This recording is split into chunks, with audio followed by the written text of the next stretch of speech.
आप अगर चैनल पर नए हैं तो आप भी हमें अपना नाम कमेंट बॉक्स में बताएं और अपने शहर का नाम भी बताएं ताकि अगली वीडियो में अगली कहानी में आपका नाम लिया जा सके। और जितनी मेहनत करके हम रिसर्च करके आपके लिए कहानियाँ लेकर आते हैं तो आपको भी वीडियो को एक लाइक ज़रूर करना चाहिए। आप अपना प्यार और सपोर्ट बनाए रखें। तो आते हैं आज की कहानी पर। आज की कहानी, जब मैं इस कहानी की रिसर्च कर रहा था और इस कहानी को पढ़ रहा था तो कहानी को पढ़कर मुझे बहुत ज़्यादा तकलीफ़ हुई, क्योंकि आज की कहानी कुछ ऐसी है, आपको सुनकर भी बहुत ज़्यादा दुख होगा। और इस कहानी को लेकर आपकी क्या राय है, आप आज इस वीडियो के आखिर में कमेंट सेक्शन में ज़रूर लिखिएगा। कहानी की शुरुआत एक छोटे बच्चे की दर्द भरी दास्तान से होती है। यहाँ जब अपने पूरे परिवार को वो बच्चा टूटता हुआ देखता है और ये देखकर वो परेशान हो जाता है, क्योंकि उसको इतनी परेशानी अपने घर के बड़े बड़े लोगों ने ही दी थी।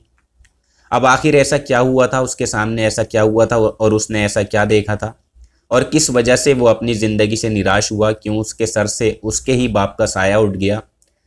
देखिए, एक हंसता खेलता परिवार जिसके 4 सदस्य थे, जिसमें एक सदस्य की मौत हो जाती है और उसका बेटा जिसकी उम्र केवल 8 साल थी, अब अंतिम संस्कार के लिए उसके पिता को शमशान घाट ले जाने की तैयारी चल रही थी। तो वो बच्चा अपने पिता को देखकर बहुत ज़ोर ज़ोर से रोने लगता है और अपने मामा से कहता है कि मामा जी, क्या मेरे पापा कभी वापस लौट कर नहीं आएंगे? क्या मेरे पापा कभी मुझसे बात नहीं करेंगे? बस इतना कहना था उस बच्चे का। और बच्चे की आवाज़ जब लोगों के कानों तक पहुंचती है तो सबके कानों में ये आवाज़ गूंजने लगती है और उसके मामा के भी कानों में ये आवाज़ गूंजती है। और मामा रोते हुए अपने भांजे को गोद में लेता है और अपने बहनोई के पास आकर बैठ जाता है। और उसके बाद वो कुछ ऐसा देखता है जो शायद उसे पहले ही देख लेना चाहिए था। और ये सब कुछ देख लेने के बाद वो पुलिस को फ़ोन करता है, पुलिस को मौके पर बुलाता है। और पुलिस जब इस मामले की जांच पड़ताल और खोजबीन में लगती है तो कुछ ऐसे खुलासे यहाँ होते हैं जिसकी किसी ने कल्पना भी नहीं की थी, सोचा भी नहीं था। क्योंकि अब इस पूरे मामले की गूंज न केवल उस ज़िले में बल्कि उस पूरे प्रदेश में गूंज चुकी थी। लोगों को ये यकीन ही नहीं हुआ कि आखिरकार कोई अपना अपने के ही साथ ऐसा कैसे कर सकता है। तो दोस्तों, आज की जो सच्ची घटना है, ये सच्ची घटना है राजस्थान प्रदेश के अलवर ज़िले की। और इसी ज़िले का एक छोटा सा कस्बा है जिसका नाम है महरोल। दरअसल यहाँ एक परिवार रहा करता था जिसमें पति पत्नी, उनका बेटा और एक इसी घर के मालिक। ये लगभग 4 लोग यहाँ रहते थे, 4 ही लोग रहते थे। 7 मार्च 2022 की सुबह का वाकया है। इस घर की जो बहू है जिसका नाम पूजा है, उसकी उम्र अभी लगभग ज़्यादा से ज़्यादा 29 साल के आसपास रही होगी। ये जब सुबह को अपना कुछ काम करने के लिए बेड से उठती है, नीचे उतरने की कोशिश करती है तो उसे ज़मीन पर पड़ा हुआ अपना पति दिखाई देता है। और वो देखती है कि उसके पति के सर से लबलब खून बह रहा था। और खून को बहता हुआ देखकर वो घबरा जाती है, चीखने लगती है, चिल्लाने लगती है। और इसी चीख पुकार को सुनकर उसके आसपास के लोग इकट्ठा हो जाते हैं। और देखिए, इसके जो ससुर थे वो अभी मॉर्निंग वॉक पर निकले हुए थे, उन्हें नहीं पता था। और जैसे ही अब वो घर में आते हैं तो वो भी अपने बेटे को ज़मीन पर पड़ा हुआ देखकर रोने लगते हैं। आसपास के लोगों का जमघटा लग जाता है, लोग जमा हो जाते हैं और आनन फानन में ही उस व्यक्ति को उपचार के लिए सबसे पहले सीधा हॉस्पिटल पहुंचाया जाता है। लेकिन डॉक्टर उसको तब तक मरा हुआ घोषित कर देते हैं। अब देखिए, पहला नज़रिया तो यही लग रहा था कि ये जो व्यक्ति था, ये व्यक्ति बेड से फिसलकर नीचे गिरा और सर में उसके कोई अंदरूनी चोट आई जिसकी वजह से उसकी मौत हुई। और उसका सर भी फटा हुआ था जिससे खून भी बह रहा था। ऐसा सोचकर तमाम रिश्तेदारों को खबर दी जाती है और यही सोचा जाता है कि वो अचानक नींद में गिर गया है और उसकी मौत हो गई है। ऐसे ही मौके पर तमाम रिश्तेदारों को बुला लिया जाता है। और अब सब लोग जब घर पे आते हैं तो उसके अंतिम संस्कार की तैयारी शुरू हो जाती है और उसके शव को ले जाकर शमशान घाट में पूरी प्रक्रिया से अंतिम संस्कार किया जा रहा था।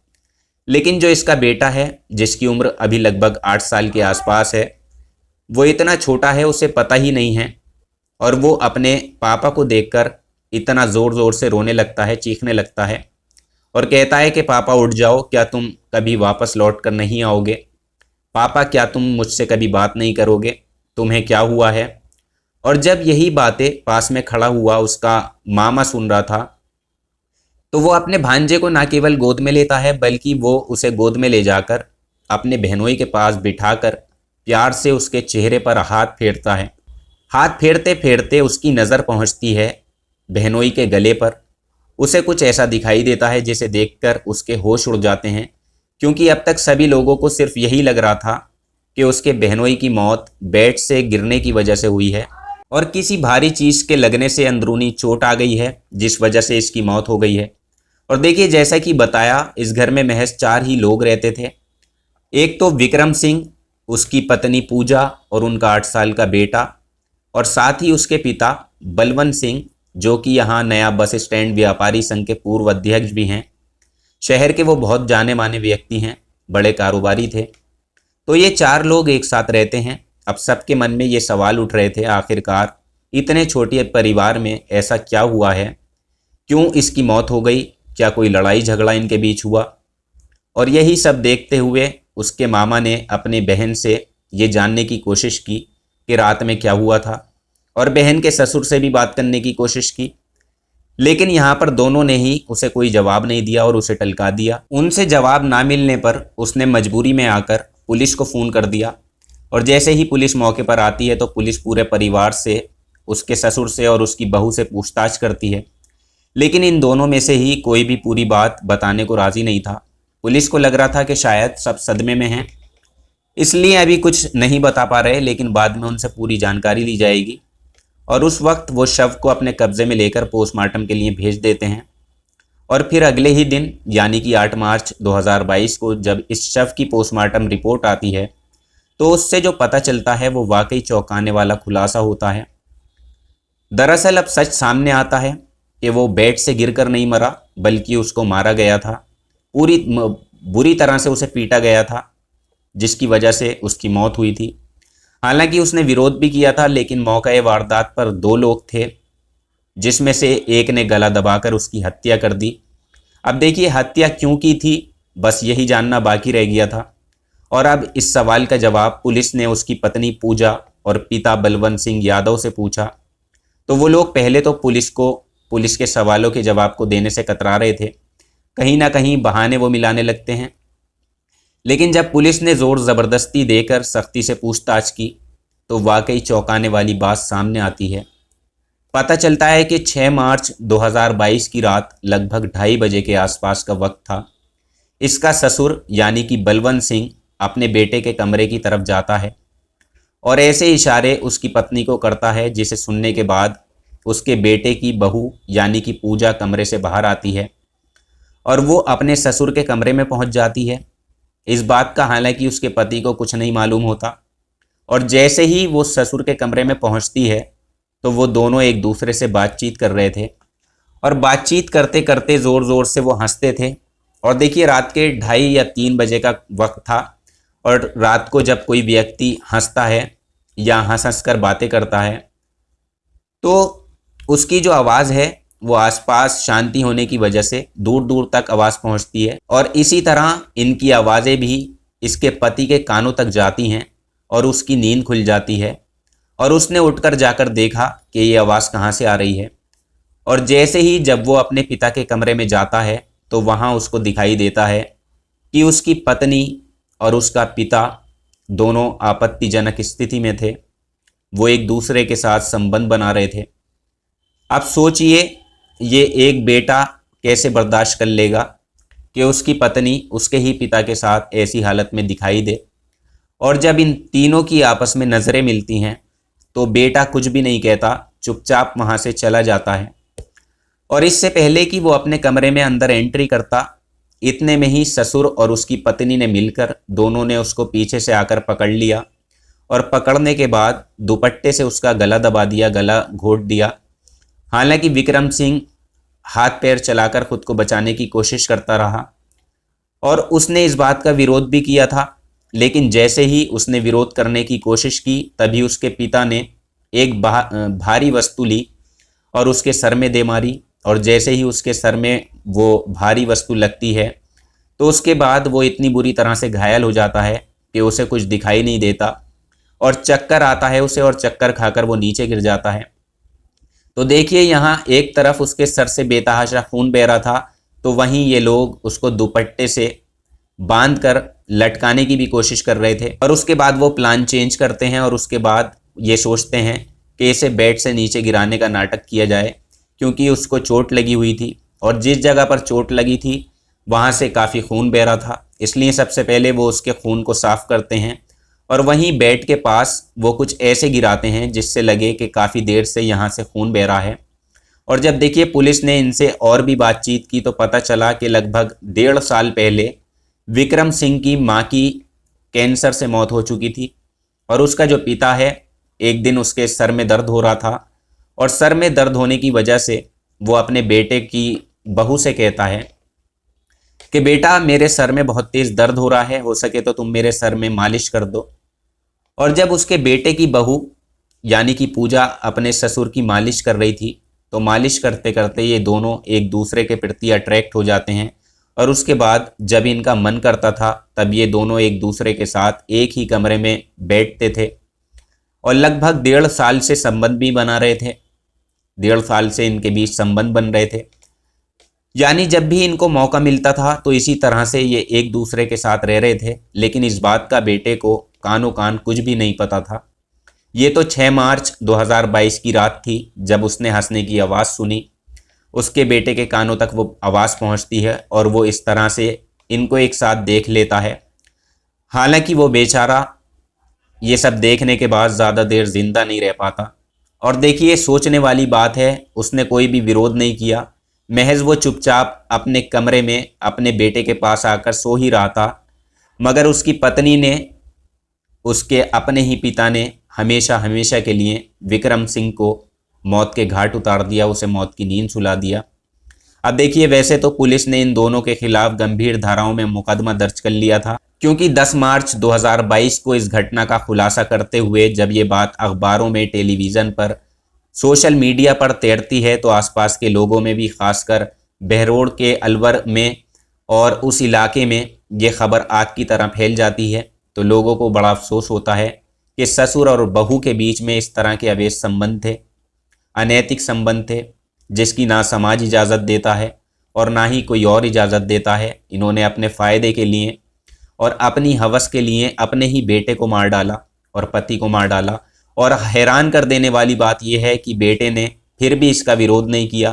क्या पता वो दिन निकलने का इंतज़ार कर रहा था, कोई ना कोई रास्ता निकल आ सकता था, लेकिन इससे पहले ही बेटे को मौत की नींद सुला दी गई। ये लोग इस बात को शायद दबाना चाहते थे, दुनिया से छुपाना चाहते थे, लेकिन कहते हैं ना कि क्राइम को चाहे कितनी भी शातिर तरह से किया जाए मगर क्राइम कभी छुपता नहीं है।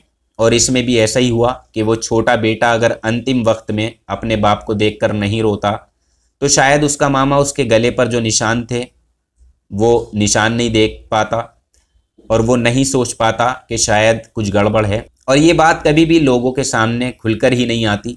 तो कुल मिलाकर कहें तो अगर विक्रम सिंह को इंसाफ मिला है तो अपने बेटे की वजह से मिला है। इस पर एसपी विपिन शर्मा कहते हैं कि दोनों के विरुद्ध कम से कम समय में अधिक से अधिक सज़ा दिलाने की कोशिश की जाएगी ताकि समाज में एक संदेश जाए कि ऐसा अपराध फिर से ना हो सके। इसलिए हमारा आपसे यही कहना है कि आप भी जहां रहें अपना ख्याल रखें, सतर्क रहें, क्योंकि हमारा इस कहानी को सुनाने का मतलब किसी को परेशान करना नहीं है, किसी का दिल दुखाना नहीं है, बल्कि समय समय पर आपको जागरूक करना है, सचेत करना है। इस कहानी को लेकर आपकी क्या राय है आप कमेंट सेक्शन में ज़रूर लिखिएगा। तो कमेंट सेक्शन में आते हैं।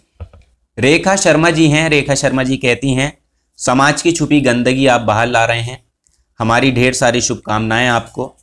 तो बहुत बहुत धन्यवाद रेखा जी। कृष्णा जी कहते हैं कहानी छोटी सुनाएं। इनके अलावा प्रीत गिल हैं, कहानी की तारीफ इन्होंने की है। Preet Gill, thank you very much. इनके अलावा राज राठौड़ जी कहते हैं अगर हम लास्ट में जुड़े तो क्या हम याद नहीं रहेंगे? बिल्कुल याद रहेंगे। हमारे पास जितने भी कमेंट आते हैं सभी का हम रिप्लाई करते हैं, आप वीडियो के आखिर में जाकर देख सकते हैं। इनके अलावा अजय कुमार जी हैं। गुलबिंदर कौर जी कहानी की तारीफ करते हैं, thank you very much. Cherian Mathew ji हैं और पुतुल मानकी आसाम से हैं, thank you. MD Farid ji हैं, thank you very much. Aiza Warsi ji कहती हैं बहुत अच्छे ढंग से आप स्टोरी सुनाते हैं, तो आयजा वारसी जी बहुत बहुत शुक्रिया। वीरपाल चौहान जी हैं, गुरबिंदर कौर जी हैं, योगेश कुमार हैं, विजय जी हैं गुजरात से।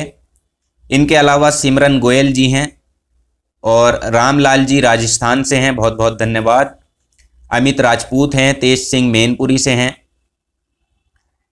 फरजान दिलकश जी हैं और शेरोन जी हैं, ये डेली एपिसोड देखती हैं, तो बहुत बहुत धन्यवाद शेरोन जी।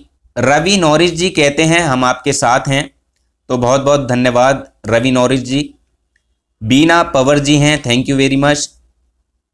बालकृष्ण जी हैं। प्रकाश जी कहते हैं स्टोरी हमें अच्छी नहीं लगी, हमें क्राइम तक देखना चाहिए, शम्स जी की कहानियां हमें सुननी चाहिए। तो आपको बता दें शम्स सर हमारे गुरु हैं और हम अपने गुरु का मुकाबला या गुरु की बराबरी हम कभी भी नहीं कर सकते, लेकिन हाँ हम कोशिश कर रहे हैं कि अपने अंदर सुधार पैदा करें।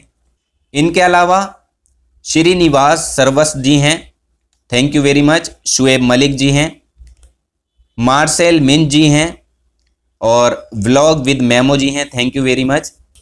और आखिर में सत्यनारायण यादव जी जनपद इटावा उत्तर प्रदेश से हैं।